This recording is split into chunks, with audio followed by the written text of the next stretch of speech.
In the heart of San Antonio, a beloved baker's life was cut tragically short, leaving a community in shock and a family shattered. Olivia Hartley's story is one of betrayal so profound, it makes you question how well you truly know those closest to you. As we unravel the dark threads of this case, ask yourself, could you see the monsters hiding behind the smiles of those you love? Olivia Hartley seemed to have it all. At 31, she was the proud owner of Sugar Dreams, a bakery that had become a staple in her San Antonio neighborhood. Known for her warm personality and incredible talent for baking, Olivia had built a loyal customer base who couldn't get enough of her famous chocolate chip cookies and trendy pumpkin spice muffins. Her cupcakes were legendary, each one a work of art that looked almost too good to eat. Almost. On the surface, Olivia's life looked picture perfect. She lived in a cozy one-story home, not far from the bakery with her husband, Ethan Hartley, a 35-year-old financial advisor. They had been married for 5 years after meeting at a friend's wedding, and to outsiders, they seemed like the ideal couple. Olivia was generous with her time and talents, often donating cakes and other baked goods to local schools and events like the annual San Antonio Christmas Parade. The Hartleys' home was a reflection of Olivia's warm personality. The walls were painted in soft, inviting colors, and the air always carried the faint scent of vanilla and cinnamon. Photos of the couple in happier times adorned the walls. Olivia and Ethan on their honeymoon in Hawaii at a friend's barbecue, celebrating the opening of Sugar Dreams. These snapshots of joy would soon take on a haunting quality in light of the tragedy to come.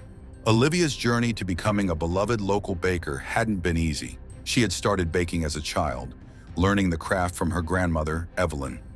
Those early days spent in Evelyn's kitchen, measuring flour and cracking eggs, had planted the seeds of Olivia's passion. After high school, she had attended culinary school, working part-time jobs to pay for her education. When she finally opened Sugar Dreams, it was the culmination of years of hard work and determination. The bakery quickly became more than just a business. It was a community hub. Olivia knew most of her regular customers by name and often had their usual orders ready before they even reached the counter. She hired local teenagers for after-school jobs, teaching them not just about baking, but also about responsibility and the value of hard work. Many of these teens would later credit Olivia with giving them their first real shot at employment and instilling in them a strong work ethic.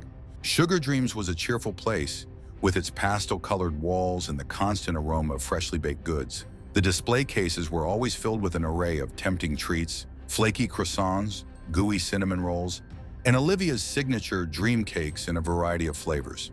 The bakery's logo, a whimsical cloud with sprinkles raining down, was painted on the front window, inviting passers-by to step into a world of sweet delights. But beneath the sugary exterior, a bitter truth was fermenting. In the months leading up to her death, Olivia had been grappling with a growing sense of unease. She had recently been diagnosed with endometriosis, a condition that made it difficult for her to conceive. This news had been devastating for Olivia, who had always dreamed of starting a family. The diagnosis had come after months of doctor's visits and tests. Olivia had initially brushed off the pain she was experiencing, attributing it to stress and long hours at the bakery. But when the pain became unbearable, she finally sought medical help. The day she received the diagnosis, she had closed the bakery early, something she had never done before, and spent the evening crying in Ethan's arms. As Olivia struggled with this personal challenge, she noticed a change in Ethan. The once attentive husband had become distant, often coming home late from work and showing little interest in their marriage. When Olivia tried to talk to him about her concerns, Ethan brushed them off, leaving her feeling isolated and confused. Ethan's behavior was a stark contrast to the man Olivia had fallen in love with. When they first met, Ethan had been charming and attentive, always surprising Olivia with thoughtful gestures. He would leave little notes in her jacket pockets or show up at the bakery with her favorite coffee. But now, it seemed like he could barely stand to be in the same room as her. Despite these challenges, Olivia remained hopeful. She threw herself into her work, often staying late at the bakery to perfect new recipes. In September 2019, she was preparing for the busy holiday season, beginning to plan the bakery's Halloween-themed treats, which were always a big hit with customers. Olivia's creativity in the kitchen was one of her greatest strengths. She had a knack for combining flavors in unexpected ways, creating treats that were both familiar and exciting. Her Halloween offerings were particularly popular: ghost-shaped sugar cookies with a hint of lavender, pumpkin cupcakes with a cream cheese filling, and her famous witch's brew hot chocolate, spiced with cinnamon and a touch of cayenne pepper. But even as she focused on her business, Olivia couldn't shake the feeling that something was terribly wrong in her personal life. Little did she know that a storm was brewing, one that would soon tear her world apart. Enter Vivian Cole, Olivia's 48-year-old mother. Vivian was a woman with a complicated past and a magnetic personality. She had given birth to Olivia at the tender age of 17 and had left her in the care of her own mother when Olivia was just a child. For nearly 2 decades, Vivian had been absent from her daughter's life, drifting from one job to another and from one relationship to the next. Vivian's life had been a whirlwind of experiences. She had worked as a house painter in Oakland, where she was known for her bold fashion choices and colorful personality. With her flame-red hair and penchant for vintage clothing, Vivian stood out wherever she went. She had a way of commanding attention, her loud laugh and outrageous stories drawing people to her like moths to a flame. In the late 1990s, Vivian had even joined a cult known as the Sunrise Collective, a decision that had led to her losing contact with Olivia for many years. The Sunrise Collective was a fringe group that preached a mixture of New Age spirituality and free love. They lived on a compound just outside of Oakland, cut off from the outside world and devoted to their charismatic leader. During her time with the Sunrise Collective, Vivian had embraced a lifestyle of free love and communal living. The cult's charismatic leader, a man known only as Phoenix, had preached a doctrine of spiritual awakening through sensual experiences. Vivian had thrown herself into this lifestyle with abandon, participating in the cult's rituals and ceremonies with fervent enthusiasm. Life in the Sunrise Collective was far from the idyllic paradise its members believed it to be. Days were spent in mind-numbing work on the compound's organic farm, punctuated by lengthy enlightenment sessions that were little more than opportunities for Phoenix to exert his control over his followers. Vivian, like many others, had given all her worldly possessions to the cult, believing that material detachment would lead to spiritual growth. It wasn't until the cult was raided by federal authorities in 2010 that Vivian finally broke free from its influence. The raid had revealed that Phoenix had been embezzling money from his followers and engaging in various illegal activities. Vivian, along with many other cult members, had been left disillusioned and penniless. The years following her escape from the Sunrise Collective were difficult for Vivian. She struggled with depression and substance abuse, unable to come to terms with the years she had lost and the damage she had done to her relationship with her daughter. It took years of therapy and hard work for Vivian to rebuild her life and find the courage to reach out to Olivia. When Vivian finally resurfaced in Olivia's life just a few years before the murder, it was clear that she hadn't changed much. She was still the same flirtatious, attention-seeking woman she had always been. Vivian's reappearance had initially been a source of joy for Olivia, who had longed for a relationship with her mother. However, it didn't take long for Vivian to become a disruptive force in Olivia's life. Vivian's behavior was often inappropriate, especially around Ethan. She openly flirted with her son-in-law, even going so far as to make suggestive comments and touch him in ways that made Olivia uncomfortable. At first, Olivia tried to brush it off as her mother's quirky personality, but as time went on, the tension in the house became palpable. Olivia found herself caught between her desire to build a relationship with her long-lost mother and her growing unease about Vivian's behavior. She tried to set boundaries, but Vivian seemed to take perverse pleasure in pushing them. When Olivia confronted her about her flirtatious behavior with Ethan, Vivian laughed it off, saying, "Oh, honey, don't be so uptight. It's all just a bit of fun." Meanwhile, a shadowy figure had begun to make appearances near Olivia's bakery. Marco El Lobo Ramirez, a 22-year-old with a notorious reputation, had been spotted lurking around Sugar Dreams in the weeks leading up to Olivia's murder. Originally from Tamaulipas, Mexico, Marco had a long criminal record that included theft, assault, and drug-related charges. His nickname, El Lobo, which means the wolf in English, was a reflection of his predatory nature. Marco's presence sent shivers down the spines of locals who whispered about possible criminal activities. Some speculated that he might be involved in drug dealing, while others wondered if he was casing the bakery for a potential robbery. Olivia had noticed him a few times and had mentioned her concerns to Ethan, but he had dismissed her fears, telling her she was being paranoid. What Olivia didn't know was that Marco's presence was more than just coincidence. He had been hired by someone close to her, someone who wanted to keep an eye on her movements. But who could have wanted to monitor the beloved baker, and why? Marco El Lobo. Ramirez was no stranger to the darker side of life. Growing up in the rough streets of Tamaulipas, he had learned early on that survival often meant doing whatever was necessary, regardless of the law. He had started as a lookout for local drug dealers when he was just 12, gradually working his way up the criminal ladder. By the time he arrived in San Antonio, Marco had a reputation as a man who could get things done, no questions asked. His services were in high demand among those who operated in the shadows of society. When he was approached with the job of monitoring Olivia Hartley, Marco saw it as just another payday. He had no idea that he was about to become entangled in a web of deceit that would end in murder. As September wore on, the atmosphere in San Antonio grew tense. The summer heat lingered, making tempers short and nerves frayed. Olivia tried to focus on her work, but she couldn't shake the feeling that something terrible was about to happen. On the night of September 14, 2019, Olivia stayed late at the bakery, working on a new recipe for Halloween-themed cupcakes. The kitchen was her sanctuary, a place where she could lose herself in the precise measurements and familiar rhythms of baking.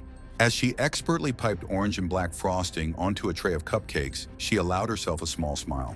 Despite the troubles in her personal life, she still found joy in creating these small works of art.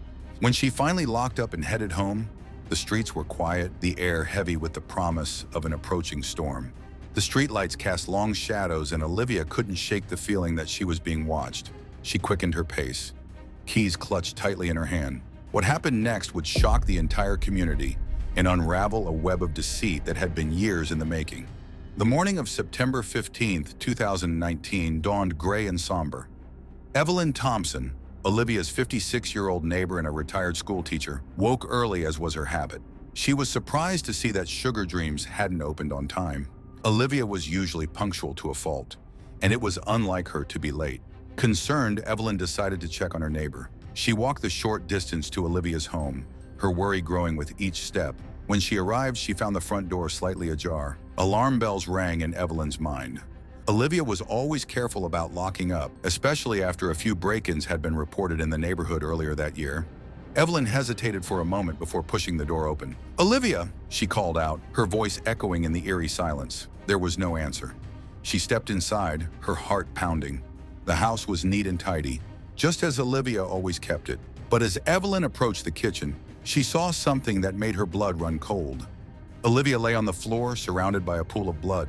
The rolling pin, which Olivia always kept on the kitchen counter, was on the floor beside her, stained with blood. Evelyn let out a scream that would haunt the neighborhood for years to come. Within minutes, the quiet street was filled with the wail of sirens as police cars and an ambulance arrived on the scene. Detective Sofia Reyes, a 42-year-old veteran with a reputation for being thorough and compassionate, led the investigation. She was accompanied by Officer Jake Foster, a 28-year-old rookie eager to prove himself.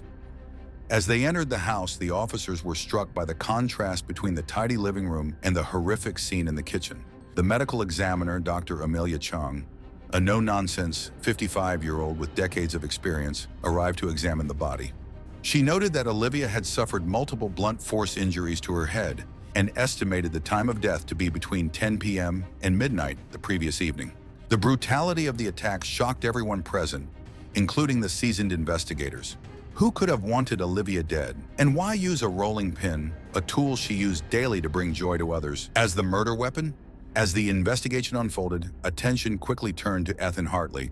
When questioned, Ethan claimed he had been working late at the office, coming home to find Olivia already dead. But his demeanor raised suspicions. He seemed oddly detached, speaking about Olivia as if she were just another news story rather than his murdered wife. Detective Reyes pressed Ethan about his relationship with Olivia and his whereabouts on the night of the murder. As the questioning intensified, Ethan's calm facade began to crack. He became defensive, especially when asked about his relationship with Vivian. It didn't take long for the truth to come tumbling out. Ethan confessed to having an affair with Vivian, his own mother-in-law. The detectives were stunned. This wasn't just any affair. It was a passionate, all-consuming relationship that had been going on for months. Ethan described their encounters in graphic detail, admitting they had even had sex on Olivia's bed when she wasn't home.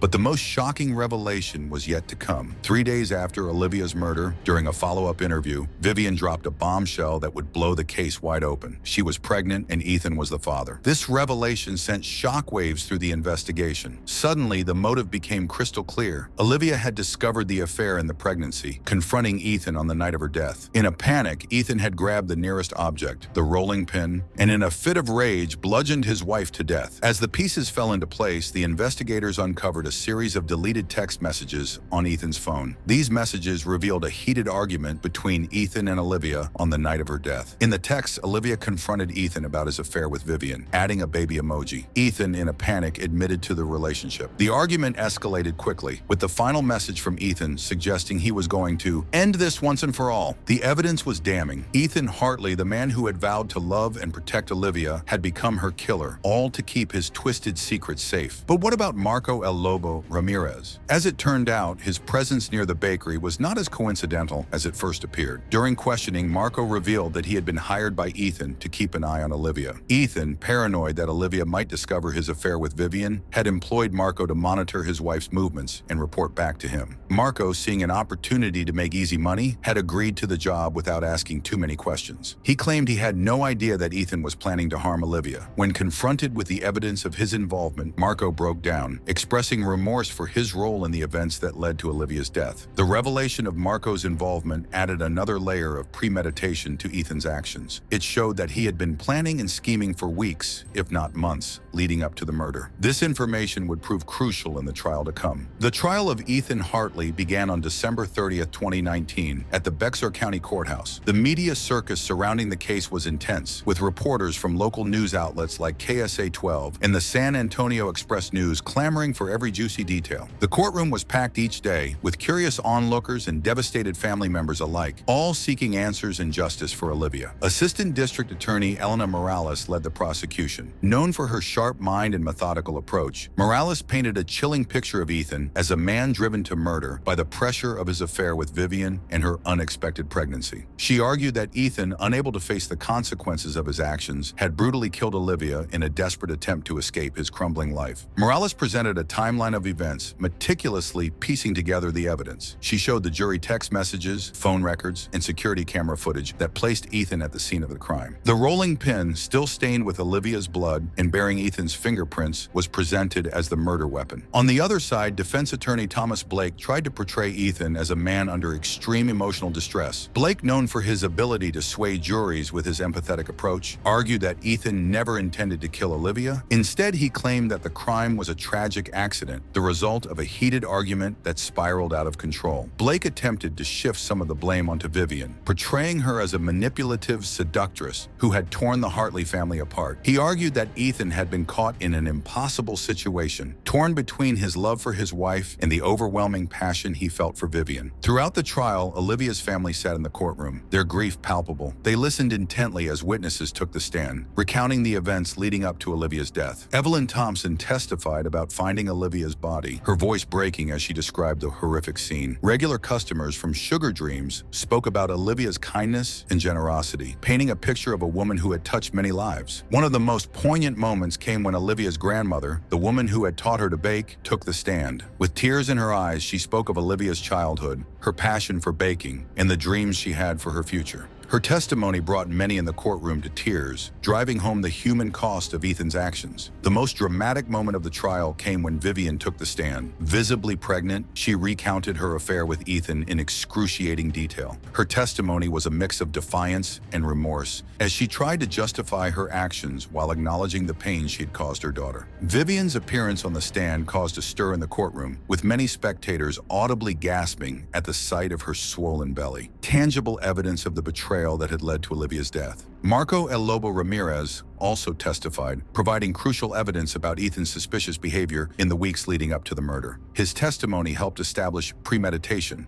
further damaging Ethan's defense. Marco spoke of the instructions Ethan had given him, the money he had been paid, and the growing sense of unease he had felt as Ethan's behavior became increasingly erratic. As the trial progressed, the true extent of Ethan's deception became clear. Financial records revealed that he had been embezzling money from his clients, using the funds to finance his lavish lifestyle and to pay for expensive gifts for Vivian. This evidence further eroded Ethan's credibility and provided additional motive for the murder. The defense tried to counter by bringing in character witnesses, colleagues of Ethan who spoke of his professionalism, and clients who praised his financial acumen. But these testimonies rang hollow in the face of the overwhelming evidence of his guilt. In his closing argument, Blake made a final plea to the jury, asking them to consider the possibility that Ethan had simply snapped under the weight of his circumstances. He painted a picture of a man trapped by his own mistakes, arguing that Ethan's actions, while horrific, were not premeditated murder, but a tragic crime of passion.